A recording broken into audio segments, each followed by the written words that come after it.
We're going to get the slideshow queued up here.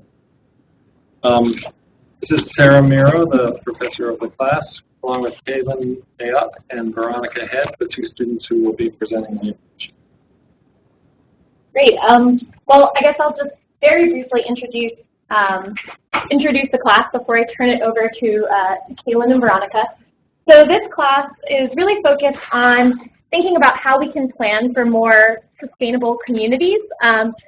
So we have the very simple task of trying to think holistically about both assessing sustainability in the city of Apache Junction and then providing recommendations for how they could be more sustainable in the future, and specifically how they could incorporate sustainability into their next general plan update, which is coming up in 2020. And so we focused, we sort of divided that up into 7 themes, which students worked either individually or in pairs on. And so our class had 11 students, which came from a kind of diverse array of programs around campus. So we had both master's students and PhD students, and they came from sustainability, planning, engineering, architecture, building construction, and I think that's it. So yeah, so really a great diverse group. So without further ado, I'll turn it over to Kaylin and Veronica, who can tell you a little bit more about what they found. Hello, everybody. Thank you for taking your time to be here. My name is Kaylin. This is Veronica. We're going to be presenting to you all of our chapters. Like Sarah mentioned, we have had about 7 chapters. Each of us worked on a different chapter, but we are going to give you a whole overview of what we've worked on. And if you have any questions, our class can answer them appropriately, okay? All right, so like Sarah mentioned, we conducted a sustainability assessment. We looked at the strengths, we looked at the recommendations from their general plan and kind of areas of improvement and what they could do potentially better for the 2020 plan. And we took it from there. So we did that by looking at the STAR Communities Indicator Framework. We each chose a certain chapter, and then we gave an analysis of that chapter, strengths, areas for improvement, along with recommendations. Great. So the first chapter we looked at was the built environment, and this traditionally concerns your infrastructure. And in terms of these STAR community indicators, looks at just the livability, choice, and access for people to live, work, and play within the city itself. So we specifically wanted to focus on water systems, compact and infill development within Apache Junction, and then the transportation systems within the city. And we found there's a lot of great things going on in Apache Junction currently. In terms of stormwater and sewer, I think like they're saying, they've recently developed some great facilities and infrastructure surrounding that, and of course have clean water and compliance with that. And then they recently did an EPA infill development report, so that's something that the city of Apache Junction is working on and thinking about pretty consciously. And in terms of transportation, they have 0 fatalities, which is pretty surprising to us to find out, but you know, there's a lot of transportation safety there.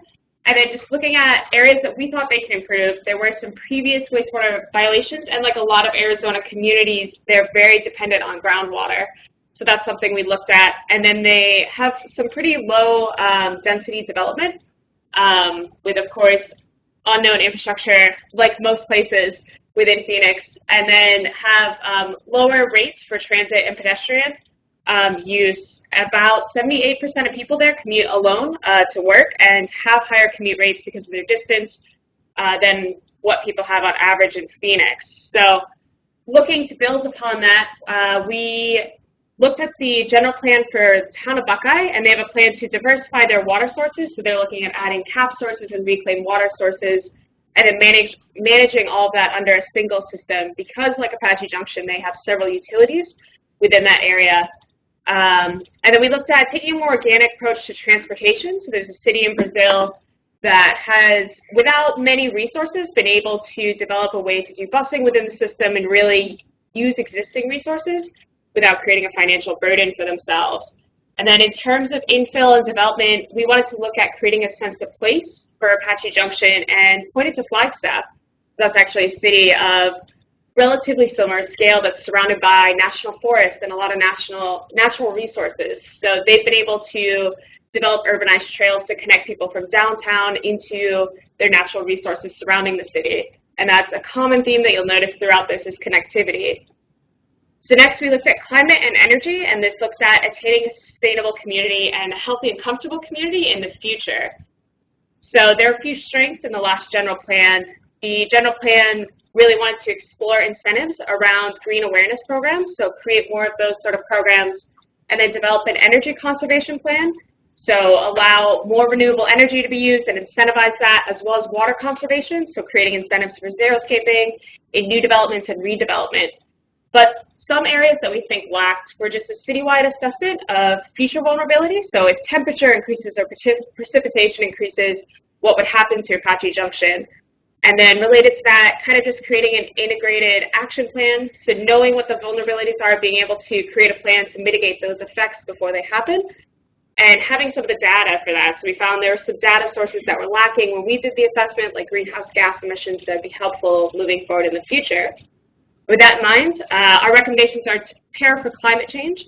So develop a set of indicators and measures to measure preparedness in the community and set some goals. So if urban heat island effect increases, what indicators are we going to use to measure that? How are we going to mitigate those effects?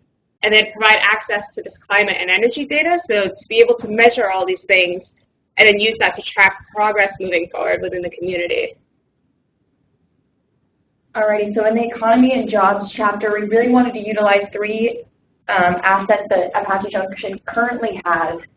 Those being one, Arizona Central Community College, specifically the Superstition Mountain location, is set up within Apache Junction, and our strategy was to use that kind of as an anchor institution to form partnerships with suppliers within that community to really get some local suppliers to provide for that university, but also to form kind of mentorship opportunities for people who are looking for business opportunities but don't know how to get started.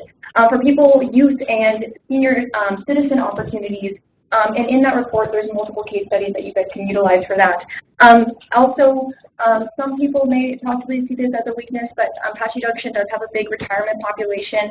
And for economy and jobs, I see that as a strength because we can utilize that knowledge that they have and actually turn it into a resource retirement network where people can utilize that knowledge in existing where they used to work and say, here's my experience, here's what you guys can do in the future. There's a city called Brevard, which is a very similar population demographic. They utilize this, and it's been a tremendous success and use that as a catalyst for them to have economic growth. Finally, as everybody knows, it's really close to the Superstition Mountains. So that's an awesome asset for them to utilize with connectivity of trails and kind of getting the people that are hiking Superstition to come downtown. How do we connect those two places and kind of spark some tourism and development within the downtown area to connect the two places together? So some strengths that we found was there is a high percentage of households that are above the living wage, which is around 24,000. And also in the current general plan, it does a great job in saying it has diverse action goals for economic development, and it also talks about a lot of different strategies and options. For areas of improvement, there is a high unemployment rate in comparison to Maricopa and Pinal County. And I kind of related this back to the health chapter, and there is a higher percentage of theft, so whether those two are connected, I'm not quite sure, but it's an interesting correlation. And then also, so there's a lot of different opportunities, however, connecting them with targets and strategies to kind of infill that gap to change it from an idea to an actual action is important. So for the STAR communities, it talks about education, arts, and communities, and what does that mean is to promote an educated and cohesive as well as a socially connected community. So what does that entail? Currently, Apache Junction does an amazing job with including men and women in their education, which is absolutely amazing. There's an abundant amount of special events, community events to do. In fact, when we were up there, they were having a beer festival, I believe, the next day in their green space to really create community inclusion. However, areas of improvement, the student working on this chapter found that a lot of art was kind of not included. So how can we include art education programs within their plan? And a recommendation they found was Chicago Gallery 37 basically includes young people who are looking for art experience. How can they connect them? And they use it during to create art apprenticeship in a vacant lot downtown. So it kind of creates this work culture, and they're creating a vacant lot and turning it into this transformational cultural area, which is super cool. And also a big thing was to provide access of information. How can we connect the residents to what is actually going on in Apache Junction so they know what's going on when they have community events? Like you mentioned, the big retirement population, a lot of them aren't on computers every day. So how can we connect what's going on in downtown to the residents of Apache Junction?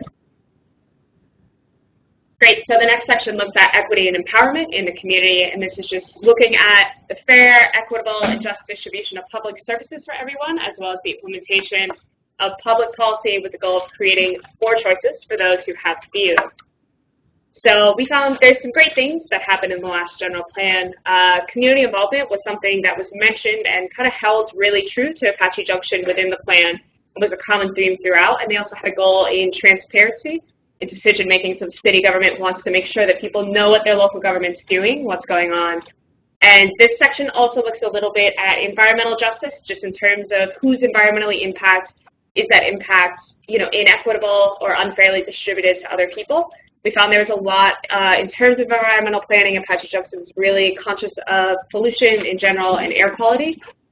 There were a few things, minority populations weren't specifically mentioned. Not to say that they're not included, there's just no specific mention of how to engage people and make sure you're engaging everyone. And then of course, some community facilities are concentrated more towards the downtown City Hall area. So you might want to look at spreading those out throughout the whole city. And then making sure that environmental cleanup efforts are also spread out as well. So our recommendations to that are to kind of look and evaluate and see where your disadvantaged communities are.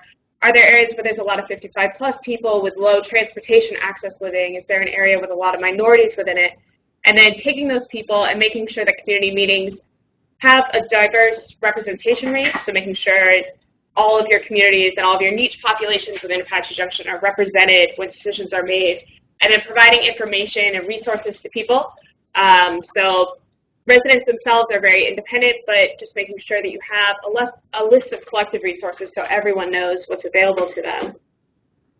And then looking at health and safety, this just looks at seeing how health, safe, and resilient the communities are, and then what's provided to them to prevent injury, disease. So in general, health resources.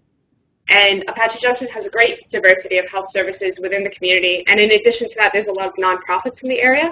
One of the parks we visited while in the city, the Hart Park, is run by a nonprofit, so there's a lot of involvement there. And then there's also a hazard mitigation plan with FEMA that relates to the safety of the overall community. So we looked at mentioning health and safety in the general plan, and then also mitigating food deserts. So these are areas typically in rural places. There's access of less than 10 miles or within a city less than 1 mile. So this means that low-income people may not live close enough to a grocery store or some sort of source of fresh food. So if they don't have a car, it makes it really hard for them to get to food.